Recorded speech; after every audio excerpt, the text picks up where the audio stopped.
Today we're going to talk about B vitamins and their role as antiviral support for the immune system. And over the last 3 or 4 years, we've heard a lot about nutrients that can be useful as natural antivirals. And the most common ones talked about are things like vitamin D, vitamin C, vitamin A, and all three of those are great and powerful natural antiviral nutrients, and they all have stacks of research behind them to support that fact, regardless of what mainstream media outlets and quote unquote experts were saying. There's far more research behind those three vitamins than there are and still is behind the supposed safe and effective recommendation they had for you. So, but not to be left behind are the B vitamins. B vitamins are also key for optimal overall health, optimal immune function, and in today's video, we'll talk specifically about optimal antiviral immune defense. And that's what this paper from 2021 is relaying to us. It's entitled "Be Well, a Potential Role for Vitamin B in COVID-19." And specifically, the antiviral role of the B vitamins specific to COVID-19, but their usefulness as antivirals apply to many viruses, not just the most recent one. So if we dive in, B vitamins, we're talking about B1, B2, B3, B5, B6, B9, which is also known as folate, and B12. So the whole B complex has utility as antivirals, except for the one here that doesn't have a ton of research behind it for antiviral usage is vitamin B5 or pantothenic acid. But as you can see, the authors say pantothenic acid has a number of functions, including cholesterol and triglyceride lowering properties, improves wound healing, decreases inflammation, improves mental health. So even though there are limited studies demonstrating its effects on the immune system, it is viable. It is a viable vitamin for future investigation. And so it's probably more likely that it has effects that haven't been studied or discovered yet than that it doesn't have effects, especially given that all of its other B vitamin family members do. And so there's a lot of text here that's really great, but if we can narrow it down to one image, we would look at this image here. And it's a great image because it shows us the various B vitamins and the roles they can play. This is specific to COVID, but in general as antiviral immune support. So vitamin B1, you can see up here, which is also known as thiamine. Thiamine promotes optimal adaptive immunity, which we've talked about in the past. The immune system is broken up into two different sides, you could say. One is where's my pen here? So one side of the immune system would be called the innate immune response, and these are the first responders. Okay, local police, fire department, those kind of guys, neutrophils, monocytes, eosinophils, basophils. And the second side of the immune system is the adaptive immune system, which you see here. And as you can see, that's made up of B cells, which make antibodies for us, and T cells, which are the main killers. Okay, so thiamine, B1, promotes optimal adaptive immune response to virus. And that immune response is going to play many roles. And one of those is, as you can see here, is that it blocks viral binding and invasion into the body.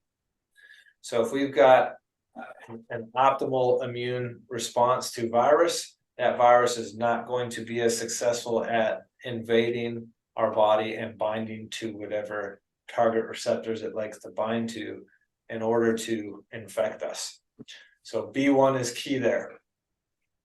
If alcoholism will deplete B1 levels. So if someone is a frequent drinker, their thiamine levels may be suboptimal, and that may, increase their risk of viral infection. Another B vitamin that helps block viral binding and invasion is vitamin B9 or folate. Okay, and you've heard a lot about folate, I'm sure, if you read health blogs, and you've heard of methylation and the MTHFR gene and enzyme. Well, vitamin B9 or methylated folate is key for methylation to occur, and we need optimal methylation for optimal immune function. As you can see here, you need optimal B9 in order to, again, along with B1 and its effect on adaptive immunity, block viral invasion and binding to our receptors. So that's one way we can block the virus. Another way is seen over here from vitamin B2, which is called riboflavin, and B3, which would be niacin. Okay, both of these viruses you can see block viral replication. Okay, so if the virus happens to successfully invade us and get inside us, what viruses do is they infect the inside of our cells.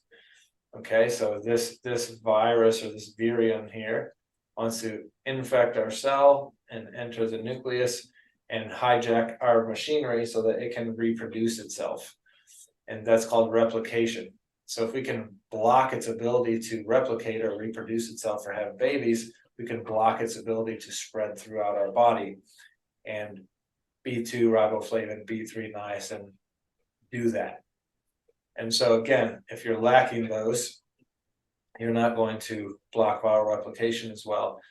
It also happens that B2 and B3 are needed for nitric oxide synthase enzymes to work. And there's 3 nitric oxides. There's ENOS, which is useful for the vasculature. There's NNOS, which is useful for the nervous system. And then there's INOS, inducible nitric oxide synthase, which is useful for the immune system and helps us kill. So B2 and B3 are both needed for production of the nitric oxide synthase enzymes, which make all 3 of these. But relative to our virus discussion here, the INOS is key because that will help kill the virus through oxidative stress mechanisms. So B2 and B3 are great. B3 also has a role in blocking the inflammatory response to the virus, and not blocking it completely, but blocking it from becoming an overexuberant inflammatory response or a cytokine storm. You might remember that term because in severe cases, a cytokine storm drives acute respiratory distress syndrome and led to some people being put on ventilators. So that cytokine storm, or that inappropriately high inflammatory response to the virus, drives a lot of damage and severity and potentially death. So if we can block an overexuberant inflammatory response with vitamin B3, vitamin B5, the pantothenic acid, and vitamin B6, pyridoxine, then that may save the life of the person and have the case be more mild. So those 3 vitamins, as well as B12, can all 4, B12, B6, B5, B3, modulate the inflammatory response to the virus. We do want an inflammatory response, of course, because we want to clear the virus, but we don't want it to be so high that it gets out of control and kills us, the host. So important there. And then B12 and B6 together also block hypercoagulability. That's a fancy term for overclotting. Okay, so again, if we're speaking relevant to the COVID disease process, clotting and coagulating blood is a problem, and so clots could drive cardiovascular disease and or stroke. We don't want to be hypercoagulable or producing too many clots. So B6 and B12 help function in preventing that. So again, we can prevent severity and very adverse outcomes by modulating the inflammatory response and modulating the clotting cascade as a response to the infection. So yes, we do want vitamin D, vitamin A, and vitamin C levels to be optimal when we are fighting a virus. We want to have optimal N-acetylcysteine levels and glutathione levels and other things we've spoken about before, but we don't want to forget the common and easy B complex vitamins as well. As you can see here, they all play a role in promoting antiviral defense and minimizing severity of outcomes from the infection. And so getting your B complex each day helps protect you. And that's as simple as, you can take a B complex, but I would recommend taking it as part of a complete multivitamin and mineral supplement, so that you not only have your Bs, but also the C, the A, the D, and all the other nutrients needed for overall health on a day-to-day basis.